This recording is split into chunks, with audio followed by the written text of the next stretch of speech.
청취자께서 보내주신 자료, 히브리서 1장을 오늘 아주 깊이 파고들어 보겠습니다. 처음 딱 읽었을 때부터 뭔가 대단한 논쟁의 한가운데로 들어가는 느낌이었어요. 저자가 아들과 천사라는 두 존재를 저울 위에 올려놓고 누가 더 위대한가, 이걸 아주 집요하게 파고들고 있거든요. 그렇죠. 이건 단순히 둘 더 훌륭하다 이 정도의 이야기가 아닙니다. 마치 신학적인 법정 드라마를 보는 것 같아요. 저자가 검사 역할을 맡아서 아들의 절대적 우월성이라는 주장을 입증하기 위해 구약 성경이라는 증거 자료를 하나씩 제시하는 거죠. 그리고 그 비교 대상의 자리에 당시 사람들이 최고로 여겼던 존재인 천사를 딱 앉혀놓은 셈입니다. 왜 하필 천사였을까요? 그게 오늘 우리가 풀어야 할 가장 큰 질문 중 하나인 것 같습니다. 생각해보면 당시 사람들에게 천사는 신의 메시지를 직접 전하고 때로는 무시무시한 힘을 행사하는 신과 인간 사이의 거의 유일한 소통 창구였잖아요. 네네. 거의 신적인 대우를 받았을 법도 한데 말이죠. 바로 그 점 때문에 천사가 이 논증의 핵심 비교 대상이 된 겁니다. 저자는 당시 청중이 가진 가장 높은 기준점, 즉 천사를 가져와서 말하는 거죠. 여러분들이 그렇게 대단하다고 생각하는 천사들, 사실 아들의 발끝에도 미치지 못합니다. 와... 이건 당시로서는 정말 파격적이고 어쩌면 듣는 사람에 따라서는 위험하게 들릴 수도 있는 굉장히 담대한 선언으로 이 글을 시작하는 겁니다. 좋습니다. 이 거대한 선전포고가 어떻게 논리적으로 증명되는지 그 구조를 한번 따라가 보죠. 시작부터가 아주 인상적인데요. 1절에서 옛적의 선지자들을 통하여 여러 부분과 여러 모양으로 말씀하신 하나님이라고 과거의 방식을 언급하더니 네. 2절에서 바로 이 모든 날 마지막에는 아들을 통하여 우리에게 말씀하셨으니 라며 현재의 방식을 선언합니다. 마치 영화 예고편들을 길게 보여주다가 드디어 본편을 상영하는 느낌이랄까요? 아주 정확한 비유입니다. 과거의 계시, 즉 선지자들을 통한 말씀이 여러 부분과 여러 모양이었다는 건 단편적이고 점진적이었다는 의미입니다. 퍼즐 조각처럼요? 네, 퍼즐 조각처럼 흩어져 있었죠. 하지만 아들을 통한 계시는 그 흩어진 퍼즐 조각을 모두 맞춰 완성한 전체 그림이라는 겁니다. 더 중요한 건 아들은 단순히 마지막 퍼즐 조각을 가져온 전달자가 아니라는 점이에요. 그럼 뭐죠? 아들은 메시지 그 자체이자 계시의 완성 그 자체라는 거죠. 그 차이가 중요하군요. 단순한 메신저가 아니라 메시지 자체다. 그리고 이어지는 2절과 3절은 그 아들이 대체 어떤 존재인지에 대한 프로필을 정말 숨쉴 틈 없이 쏟아냅니다. 하나씩 보면 먼저 만물의 상속자, 그리고 세상의 창조주라고 하고요. 또 하나님의 영광의 광채시요 그 본체의 형상이라고 하는데 이 표현이 정말 대단하게 느껴집니다. 이 영광의 광채라는 표현에 잠시 멈춰볼 필요가 있어요. 이건 그냥 하나님과 비슷하다는 뜻이 아닙니다. 네. 태양과 그 태양에서 나오는 빛의 관계를 생각해 보시면 돼요. 태양빛을 태양과 분리할 수 있나요? 불가능하죠. 불가능하죠. 빛 자체가 태양의 본질을 드러내는 거잖아요. 마찬가지로 아들을 본다는 건 곧 하나님의 본질을 직접 목격하는 것과 같다는 어마어마하게 담대한 선언인 셈입니다. 씀으로 만물을 붙들고 계신다. 이건 세상을 유지하는 힘이라는 뜻이고 죄를 정결하게 하는 일을 하셨다. 이건 구원자의 역할이네요. 네, 그렇죠. 그리고 마지막으로 가장 높은 곳에 계신 존엄한 분의 오른쪽에 앉으셨다. 최고의 권위를 상징하는 자리죠. 창조, 유지, 구원, 통치, 이 모든 게 단 두 구절 안에 다 들어가 있네요. 그렇습니다. 저자는 처음부터 게임이 안 된다는 걸 보여주고 시작하는 거예요.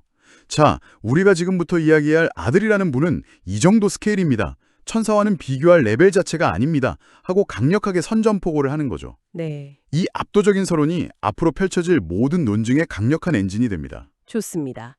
아들이라는 존재의 스케일을 이렇게까지 키워놨으니 이제 드디어 비교 대상을 본격적으로 등장시켜야겠죠. 4절에서 그는 천사보다 훨씬 뛰어나게 되셨으니 그들보다 더 뛰어난 이름을 물려받으셨기 때문입니다. 라고 직접적으로 선언합니다. 여기서 핵심 키워드는 이름이군요. 네, 고대 사회에서 이름은 지금 우리가 생각하는 것 이상의 의미를 가졌습니다. 단순히 누군가를 부르는 호칭이 아니라 그 존재의 본질, 신분, 권위, 운명까지 모두 담고 있는 개념이었죠. 그러니 더 뛰어난 이름을 가졌다는 건 존재 자체가 근본적으로 다르다는 선언과도 같습니다. 이제 저자는 그 이름의 차이가 구체적으로 무엇인지 증명하기 시작합니다. 5절의 질문이 그 증명의 시작이네요. 하나님께서 천사들 가운데 누구에게 너는 내 아들이다, 내가 오늘 너를 낳았다 하고 말씀하신 적이 있습니까? 이건 정말 답을 듣기 위해 묻는 질문은 아니죠. 그럼요. 청중의 머릿속에서 아니, 단 한 번도 없지라는 답이 저절로 떠오르게 만드는 수사학적 질문입니다. 구약 성경을 통틀어 하나님이 어떤 천사를 지칭해서 내 아들이라고 부르신 적은 없습니다. 아, 없군요. 네, 이 아들이라는 이름, 이 관계는 천사에게는 단 한 번도 허락된 적 없는 오직 한 분에게만 주어진 유일무이한 것이라는 점을 명확히 하는 거죠. 이어서 나는 그의 아버지가 되고 그는 나의 아들이 될 것이다 라는 구약의 다른 구절도 끌어와서 이 특별한 관계를 다시 한번 못 박습니다. 그러고 나서 6절에서는 여기서 한 단계 더 나아가는데요. 하나님께서는 맏아들을 세상에 보내실 때에 하나님의 모든 천사들은 그에게 경배하여라 하고 말씀하셨습니다. 이건 정말 결정적인 한 방이네요. 맞습니다. 둘의 위계를 완전히 정리해버립니다. 네, 여기서 경배라는 단어의 무게가 정말 중요합니다. 이건 그냥 상급자에게 존경을 표하는 수준이 아니에요. 고대 세계에서 경배는 오직 신 혹은 신적인 권위를 가진 왕에게만 들을 수 있는 절대적인 복종과 굴복의 행위였습니다. 아, 그런 의미군요. 그런데 그 경배를 천사들이 아들에게 드린다는 건 둘의 존재론적 클래스가 완전히 다르다는 선언이 셈이죠. 경배하는 자와 경배받는 자, 이 구도 하나로 모든 논쟁이 사실상 끝나는 겁니다. 이름의 차이, 그리고 경배를 받는 자와 하는 자의 차이. 이걸로 신분의 격차가 명확해졌군요. 이제 저자는 둘의 본질과 역할이 어떻게 다른지를 직접적으로 대조하기 시작합니다. 7절에서 천사를 묘사하는 방식이 아주 독특한데요. 그는 자기의 천사들을 바람으로 삼으시고 자기의 일꾼들을 불꽃으로 삼으신다. 바람과 불꽃, 이 두 가지 이미지를 떠올려 보세요. 둘 다 강력하고 빠르고 때로는 눈에 보이지 않죠. 네, 그렇죠. 도구로 쓰일 때는 엄청난 힘을 발휘하지만 스스로 목적을 갖지는 못하죠. 아, 딱 에이전트, 즉 대리인의 역할인 겁니다. 아주 유능하고 강력하지만 어디까지나 임무를 수행하는 일꾼이라는 한계가 명확하죠. 강력하지만 도구적인 존재. 그게 천사의 본질이라는 거군요. 네, 반면에 8절부터 아들에 대한 묘사는 분위기가 180도 바뀝니다. 아들에 대하여는 이렇게 말씀하셨습니다. 하나님, 주의 보좌는 영원 무궁하며 주의 왕국의 규는 공평의 규입니다.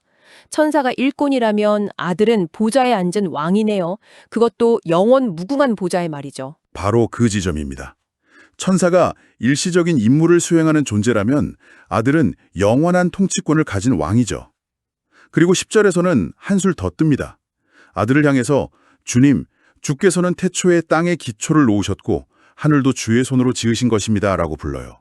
와, 이건 아들이 단순히 왕일 뿐만 아니라 그 왕국의 모든 것을 만든 창조주라는 선언입니다.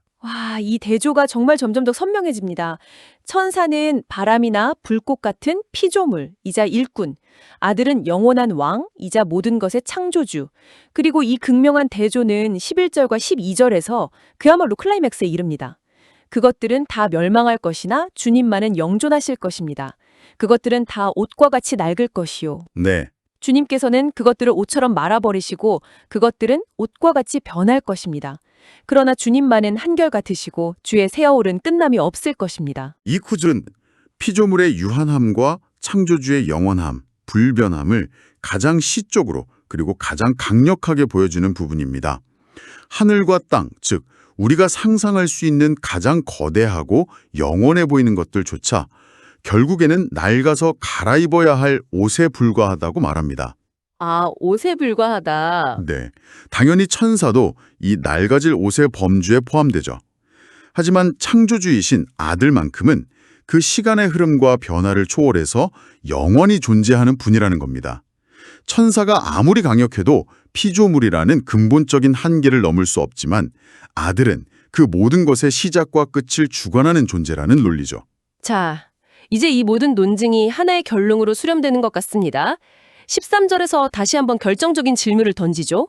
하나님께서 천사들 가운데 누구에게 내가 내 원수를 내 발판이 되게 할 때까지 너는 내 오른쪽에 앉아 있어라 하고 말씀하신 적이 있습니까? 이 질문 역시 답은 정해져 있고요. 물론이죠. 하나님의 오른쪽에 앉는다는 건 단순히 좋은 자리에 있다는 비유가 아닙니다. 네. 고대 왕국에서 왕의 오른편은 왕의 권력을 공유하고 왕을 대신해 통치하는 최고 권력자의 자리였습니다. 권력의 핵심이군요. 그렇죠. 즉 하나님의 통치권에 직접 참여해서 만물을 다스리는 권세를 의미하는 것이죠.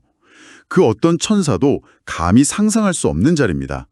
이 질문을 통해 저자는 아들의 절대적인 권위와 통치권을 최종적으로 확증하며 논쟁을 마무리하고 있습니다. 그렇다면 이 장대한 논증의 뜻에서 천사의 역할은 최종적으로 무엇이라고 정의될까요? 이 글은 14절에서 아주 명확하고 어떻게 보면 좀 충격적인 답을 내놓습니다. 천사들은 모두 구원의 상속자가 될 사람들을 섬기도록 보내심을 받은 영들이 아닙니까? 이 마지막 구절, 정말 의외의 결론 아닌가요? 이 구절이야말로 이 글 전체의 놀라운 반절이자 핵심 결론입니다. 그렇게 강력하고 위대하다고 여겨졌던 천사들의 궁극적인 사명이 뭔가? 바로 구원의 상속자가 될 사람들, 다시 말해 이 글을 듣고 있는 청취자 여러분과 같은 사람들을 섬기는 것이라는 말입니다. 와...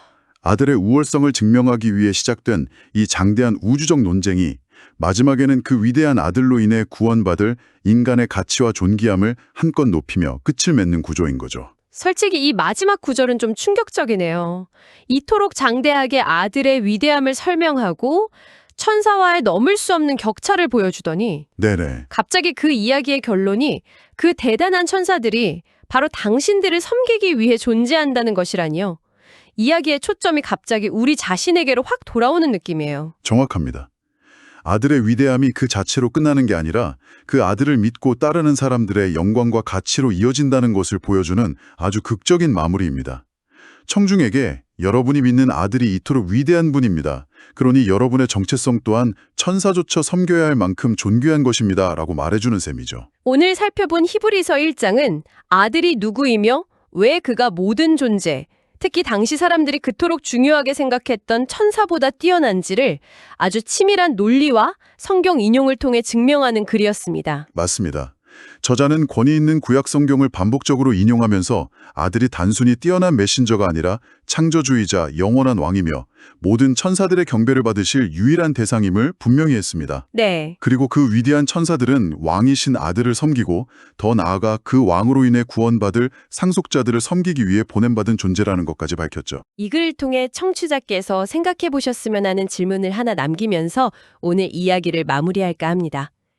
이 글은 천사들의 역할이 구원의 상속자들, 즉 우리 인간을 섬기는 것이라고 마지막에 정의합니다. 그렇다면 이 글의 저자가 말하고자 하는 구원의 상속자의 진정한 가치와 그에 따르는 책임은 과연 무엇일까요?